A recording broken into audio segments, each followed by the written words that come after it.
Hello, everybody. My name is Lita Abella. Welcome to my new show, What's Your Story in the New Normal? I'm an entrepreneur, health and wellness consultant, licensed private investigator, and former LAPD lieutenant, and a public speaker. And in between all that, I went to law school and obtained my JD. I tell stories that inform, inspire, and influence others. So today I have a special guest, someone who I haven't talked to in probably over 20, 25 years, but we both worked LAPD and we were part of the first batch of female police officers that came on in the early 80s. So welcome, Kyle Toliver. How are you? Thank you, Lita. Thank you very much. It's so good to see you. You look great.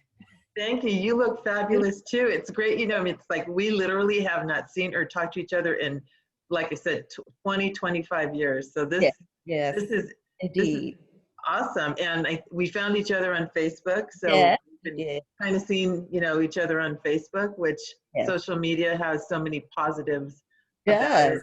And that's one of the things you can kind of keep up with what people are doing, when you see them on Facebook. So first, let me get for our viewers and listeners, a little bit of background information on yourself. So like, are you married? Do you have any kids? Where are you from? Where do you live? And so on. Yes, I am married. I have 2 adult daughters and I have 3 grandchildren. Wow. One of my daughters had 3 sons. So I had 2 girls and then I ended up with 3 grandsons. Still live in San Bernardino County, and still in California, beautiful California. And right now, and in fact, I got married 2 years ago. I just got married 2 years ago. I married a person that I had met while I was in the police academy. And we dated and broke up later and had grandkids and married, got divorced. And we hooked up again on Facebook, somewhat on Facebook. Yeah. So we saw each other there and started talking, and one thing led to another, right? Oh my gosh. Yeah. Good positive things about Facebook sometimes. Toliver is your maiden name? Yes, it is. Okay. Because I was going to say that was your name that I knew you. Yeah, I'm still using it right now, but it's Jordan, Toliver Jordan. Oh, okay. Well, congratulations. Oh my gosh. Congratulations. So I think the focus of our discussion today is we're going to talk about the female officers that came on in the early 80s, why they had to come on the job, how they came on the job, and the trials and tribulations that female officers went through. And both you and I came on just about the same time. I came on in November of 1980, which, oh my God, that's going to be 40 years ago. And I came on in 82. Yeah. 82. Okay. So let's go back to those days in the early 80s. Do you recall why the department had to hire so many female officers? I do. I actually do. And you were part of that as well. In fact, I actually came on originally in 1980 in that class, but I left and then came back, and I was recruited back to the 1982 class. But I recall during that time, I was actually working as a civilian for the department. I had started working for the LAPD department when I was about 18 years old because I was in college, and I got hired through the CETA program. I don't know if you remember the CETA program. I do. I got hired and then I became a civilian. I was clerical worker. And as far as getting hired, I was working in the police commission, and in comes this sergeant, this little lady named Eisentraut. Do you remember Jeannie Eisentraut? Yes, I do. Yes, I do. She called me and she said, you need to be a police officer. And I looked like, oh no, not me. Oh no, you don't understand. I was at that time, I enjoyed music and singing, and I was going to be just a singer or just somebody. I'm not a police officer. So she told me that it was during that time that the Franchon Blake lawsuit had gone into effect, and we were under the consent decree, right? The department had to hire a certain percentage of females, a certain percentage of males, and a certain percentage of Black, African Americans, and minorities. So she was out recruiting, and she saw me, and I didn't want to do it at first. And one thing led to another. I had a lot of detectives telling me, because I was working in the police commission with detectives, and they were all inspiring me, and you should do it, you should do it, you can do it. I was running track, I was in college, and I got talked into it, and I ended up in the 11th class, your class. But then I said, oh no, I can't do this. I got in the academy. They started yelling in my face, and they made us run. You remember the day, right? Kicking up dust and doing push-ups and dropping down. And I said, oh no, I'm out. So I left, and I got a call back. They said, listen, we're gonna have a program called the CPA program. Do you remember that? Yes. And it's a program where they're going to put you in to train you how to prepare for the academy. And I said, well, okay, what do I have to lose? You know, I'm 21 years old. Why not? So I ended up going in the CPA program, and I ended up in the June 82 class, 1982. Wow. Yeah. Wow. Can So you it was, believe? Wow. yeah, So long all ago. because of the decree, you know, the promise that they would hire females. And I think we were one of the first 200 women on the Yes. department. Yeah. Yes. Also, my class of 1180, we were the first class that had the height requirement that went from 5'6" down to 5 feet, which was the reason why they could hire more females and even males, because there were a lot of males who wanted to be police officers, but they were 5.5 inches, and you know, they just Right. needed that half inch more. But a barrier for females at the time, because the majority of females, the average female is anywhere from about 5'4" to 5'6". Mhm. So you cut off a huge proportion of females if they had kept that height at 5'6". And so they lowered it to 5 feet, which opened the doors for a lot of people, especially females and minorities. That was some interesting times too. And also your class, LAPD was wearing, the recruits were wearing, what is it, khakis? The khakis. In your class, the 1180 was the first class to also wear the blues, where the recruits Yes. were the blues. Yes. And boy, they, you know, it would just seem like LAPD was, here comes this class of all these women, short women, Black women, lots of Hispanic women and males and everything. And LAPD was, they were, you know, and in the academy, it was rough. They were ready. Oh my God, it was tough. It was really tough, but we made it through. And I want to tell you something. You didn't know this, but I used to look to you. I saw you, and I looked to you and I said, she's doing it. You were so good. I mean, you stood tall and proud, and you looked so good in your uniform. And I said, that's what I want to be. I want to look like that. If I can get through and come out looking like her, I'll be okay. Oh, Kyle, thank you. Those are very, very kind words.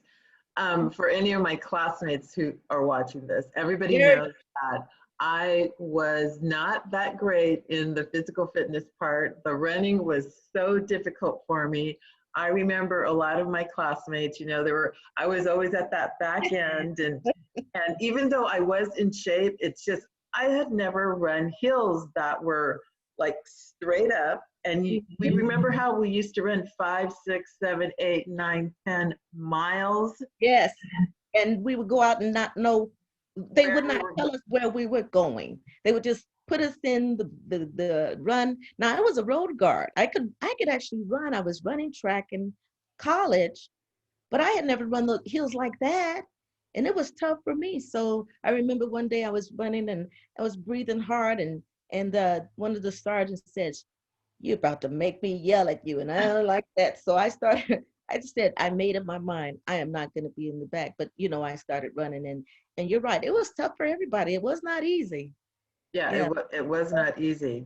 I remember we had to deal with the educational part, you know, the learning part. Then there was the shooting that we had to learn. And I had never picked up a gun in my life. I mean, Neither. You know, I mean, I was a girl. I went to Catholic school. Right. I never dealt with guns or weapons or anything like that. That was just so new and unusual.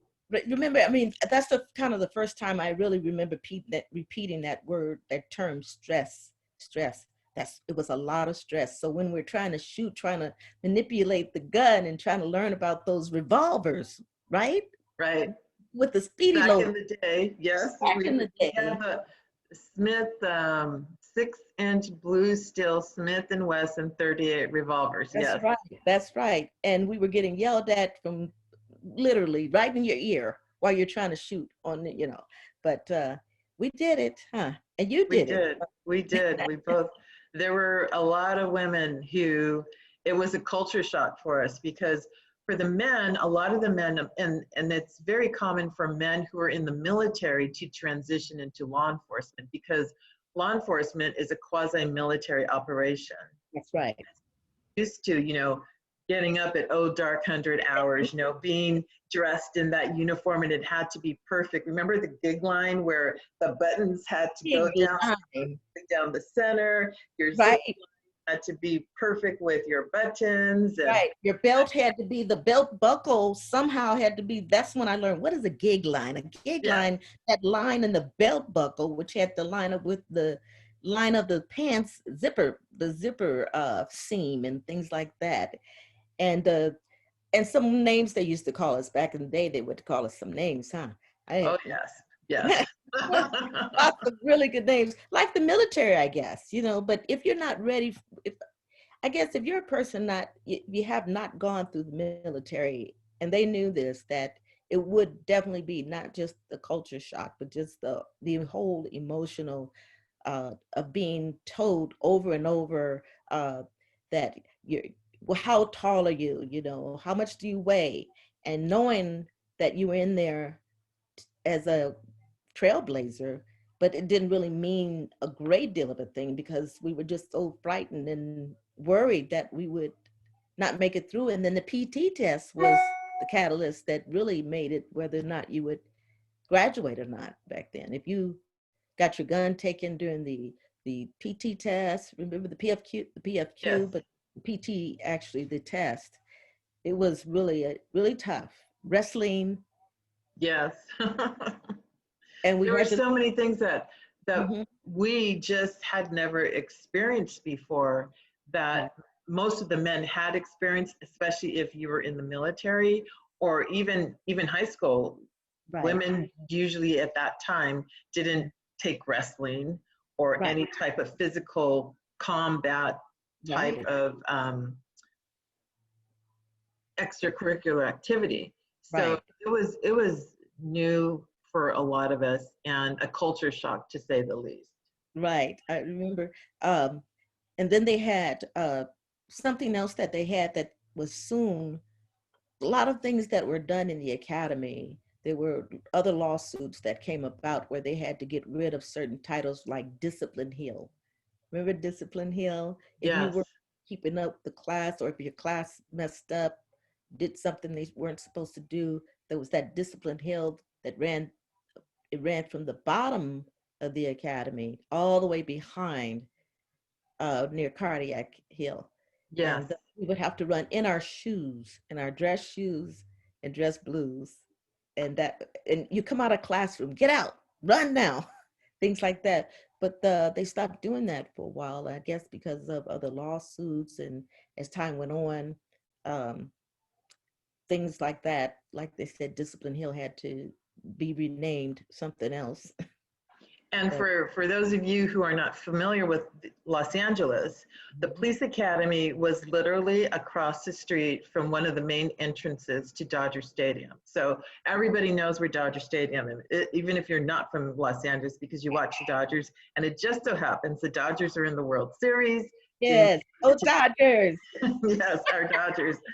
But the police academy was adjacent to Dodger Stadium. And so many people have gone to Dodger Stadium and know that it's the Chavez Ravine. It's in the middle of like this really nice area. I mean, it's a beautiful area. Beautiful. In the park, in Elysian Park, and the hills are literally up and down. And like there are some hills that are like straight up.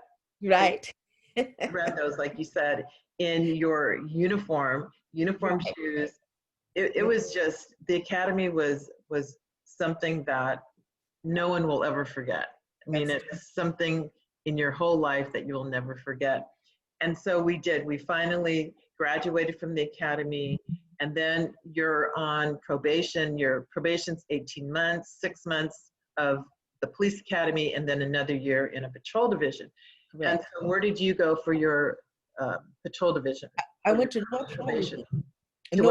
North Hollywood. North Hollywood. And then I did some undercover. They sent me to the BI program. I looked so young, and they sent me to school. So I bought drugs in school. Explain to the viewers what the BI program is, because a lot of people don't know that. And I don't even know if that program still exists, but back in the 80s, it totally did.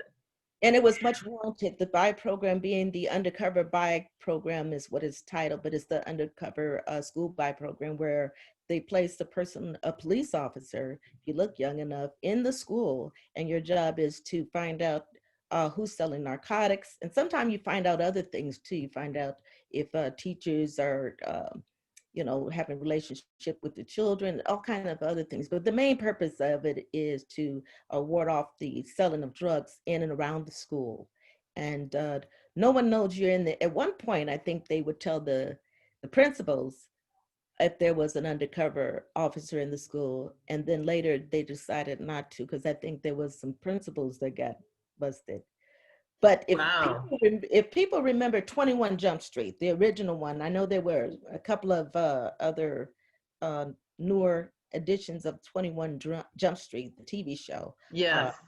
I actually got interviewed for the 21 Jump Street, meaning that I was interviewed because they were casting Holly Robinson Pete's role, and they interviewed me, and her role was somewhat like a mimicked my role as an undercover, undercover in high school.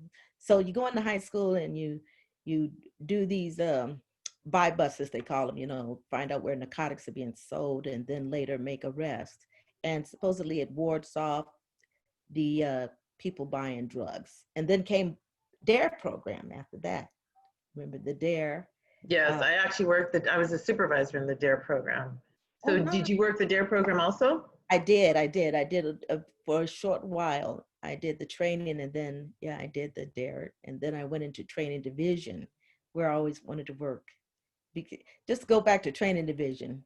Speaking of training division, sometimes walking back to the academy, I don't know about you, but after we graduated and walking back to the academy to qualify, you feel nervous about just being there. It was such such a scary place to be that, later, even just going there for shooting or whatever, or training, it made you nervous. I think that's one of the highlights of working a large police department such as the Los Angeles Police Department, is because once you pass that horrendous police academy, which was nothing to, it was not easy, it was very, very difficult, is back in the 80s, there were 18 different patrol divisions that you could work. I believe now, I think there's either 20 or 21, I'm not. Correct, I believe so, yes. Right. But so you could work from the San Fernando Valley, you could work all the way down to San Pedro, South Central, Central Los Angeles, East Los Angeles, West Los Angeles. I mean, there was so many different divisions you can work. Right. And then on top of patrol divisions, after you did your first probationary division, then there's different assignments you can work from. Like you said, you can go to narcotics, you can go to vice, you can go to recruitment. I mean, there was just so many different things you can do. You never were bored. Right. It was actually I really have to say, even in the difficulties of today, being a police officer is such a difficult task. It was difficult then, but I guess I was young enough to just embrace all of it and have a great time. I actually enjoyed the challenges. It sounds maddening, but I think I was young enough to be able to really enjoy it.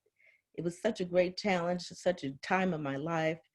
In between, remember having the babies. I think it was like we were the first women on earth to have babies, right? I mean, Oh under yeah. the department, it was unheard of. You get pregnant. I remember when I was pregnant, we're like, I was so afraid to tell my captain I was pregnant because, we had tried so hard to prove that we belong and we could do the job that I just felt strange about telling him I was pregnant. I don't know why. There's psychological issues that you go through as a woman uh, on the department back then, trying to. And they didn't even have uniforms at the time. It depends on what year you were pregnant, but Right. um, I remember when I was pregnant, I was still working patrol and I was already showing because at that time they didn't know, well, what do we Right. do with these women? The gun belt doesn't fit anymore because now you have this big belly. Right. And so Right. there was just so much new things that they had to figure out. And at one point, I think the union finally stepped in and said, well, we can't have pregnant, 7, 8, 9 month women running around in patrol, getting in fights and so forth. And so I believe at that time, this is again in the 80s, it was 80s, up to the 90s. It was, well, once you start showing and you can't fit into the uniform and gun belt, then we're going to pull you inside and have you work the desk or something a little bit safer due to the fact that you're pregnant. And it's unlikely, like, it wouldn't be safe for you to be out there getting into a fight with somebody because we got into a lot of altercations. Right. I still have And bruises all over, marks and scars all over my body. and speaking of fight, it was known that you had to get into a fight almost to prove yourself. That came along with that proving yourself as a officer and not just, I don't want you to just see me as a woman. That was my feeling. I don't know about you, but and I talking to a lot of friends of mine felt the same way, that yeah, they wanted to see if you could prove yourself and handcuff the suspect. And back then we could pat down the men.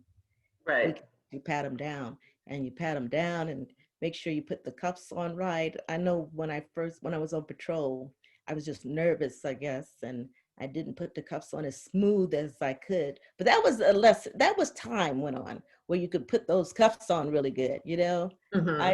couldn't wait for that. But what about those seats? The police cars.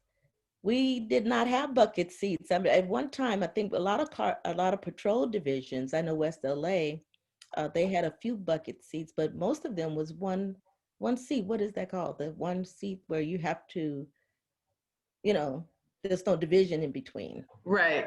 I don't Yes. know what it's called, but I remember we had so much stuff in the police cars. You had your MDT, which was your mobile, what the hell was it? Digital terminal, mobile. Mobile digital terminal. And Yeah. then you had the Rover, which was the radio, which Right. was brand new. That came out in 1981, I believe it was. Because in That's the olden right. days, I actually worked the cars where they had the radio was in the car. You couldn't take it with you. Right. Like Yes.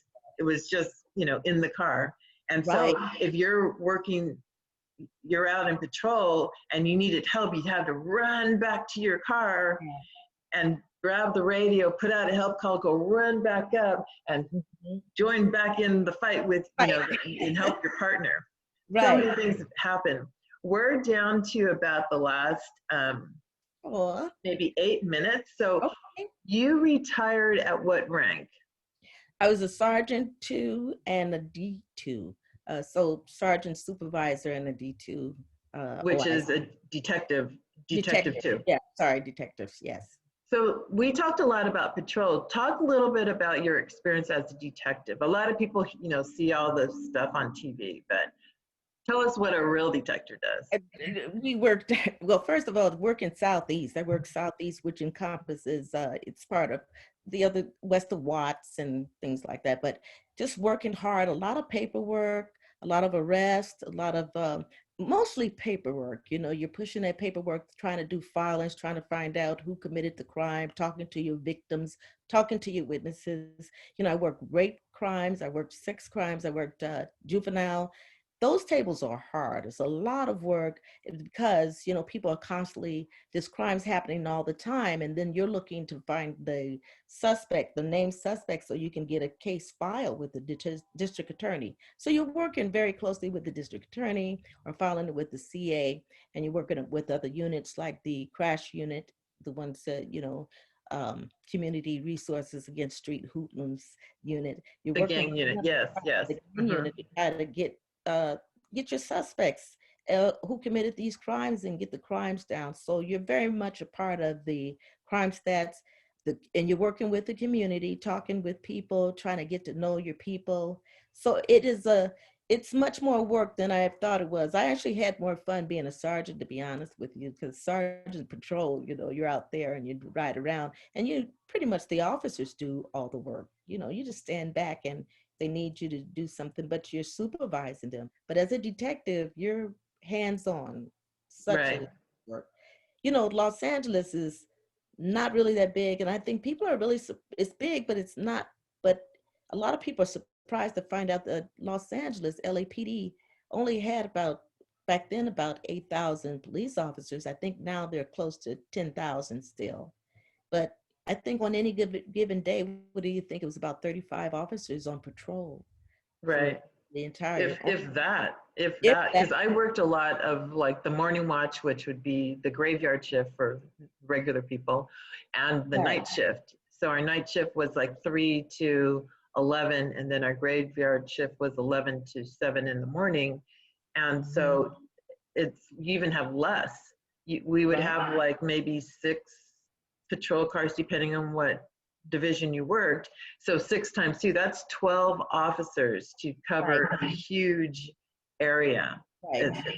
You're just Exactly. bouncing from call to call to call to call. No, and it was back then, no code 7, no lunch break. Right. We didn't have time to eat. We didn't Yeah, have time to take a break. You barely had time to go to the bathroom. we really did. There was no state law that said you had to have a lunch, so we didn't get lunch breaks all the time. You know, especially working Right. that part, it was very busy. So, you know, I just had a good time on the job, and I think it was one of the best times of my life. It was. I'm glad I did it. I'm glad I became a police officer. Now, here we are, fast forwarding 40 years. You know, Hmm. we went through a lot. Here we are in the year 2020. How do you feel that it's different today than it was when you or I were on the Los Angeles Police Department? Would you be a police officer today? No, I would still say no. You know, like I said, being young and thinking different, but today is more requirement. There's much more given, you know, like even in schools, you know, you have, every time there's a lawsuit, there's something else that they have to put on the gun belt. We didn't have to wear tasers then, you know, we didn't have tasers. And then now they're wearing tasers and everything else on the gun belt. So today there's so many laws and much more paperwork that's required when a use of force happens, you know, or even crimes. But today the laws are restrictive. And as you know, even as far as we've seen in the last few months, uh, police officers are just disrespected.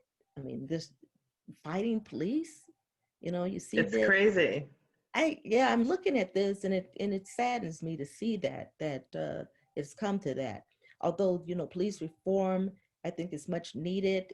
It's a way to go forward, but I like to see that the people, police officers, can stay safe. It's a lot of requirements, and I guess they said we had to be brave then too. It's all relative, I guess, but And we both worked the 1992 riots, which I mhm, never thought in my lifetime I would be going through another riot.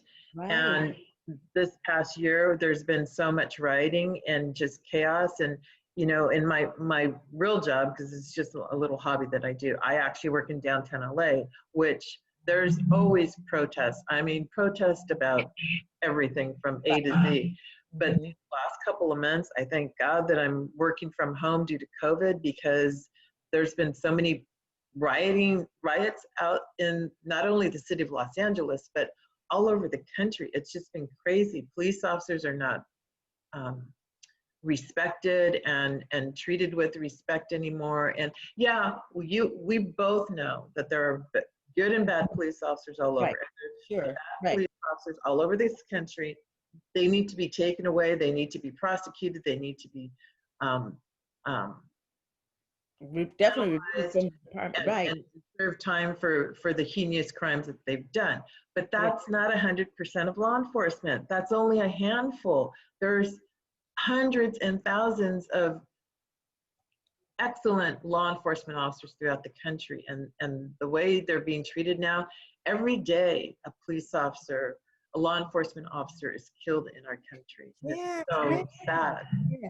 And I work with some really good officers who would, I mean, they would go to the store and buy things for the families if they needed to. I mean, they would just have the really good heart, and those officers still exist. Those are the type of people that come on the job, those people that want to, and these officers are our children. I said, they're not aliens from outer space. These are family members, these are children, these are friends.